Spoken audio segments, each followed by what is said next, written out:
जतमधील delivery limited parcel office चोरीचा छडा, बापलेकाने चोरी केल्याचे उघड. सांगलीच्या जत येथील डिलिव्हरी पार्सल ऑफिसमध्ये चोरी झाल्याची फिर्याद सुभाष संभाजी पोडलकर राहणार वळसंग तालुका जत यांनी पोलिसात दिली होती.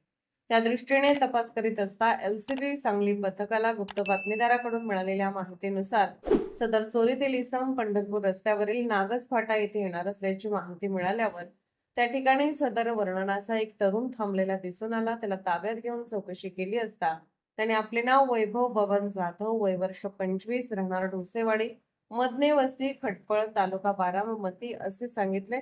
त्याची झडती घेतली असता त्याच्या जवळ असणाऱ्या सॅकमध्ये त्यामध्ये 1,52,000 रुपये रोख रक्कम मिळून आली. याबाबत विचारणा केली असता त्याने व त्याचे वडील बबन जाधव दोघांनी मिळून जत येथील डिलिव्हरी लिमिटेड या पार्सल कार्यालयातून चोरल्याचे सांगितले. वैभव यास ताब्यात घेऊन 1,52,000 रुपये जप्त करण्यात आले आहेत.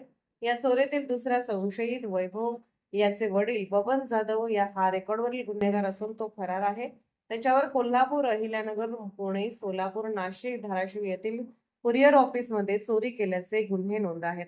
वरिष्ठांच्या मार्गदर्शनाखाली स्थानिक गुन्हे अन्वेषण विभाग सांगलीचे पोलीस निरीक्षक संजीव झाडे, पोलीस उपनिरीक्षक महादेव पवार तसेच अमित परीट, अनिल ऐनापुरे, सोमनाथ गुंडे, अमोल आयदळे, अमर नरळे, आमसिद्ध खोत, प्रकाश पाटील, श्रीधर बागडी व पथकाने केली आहे.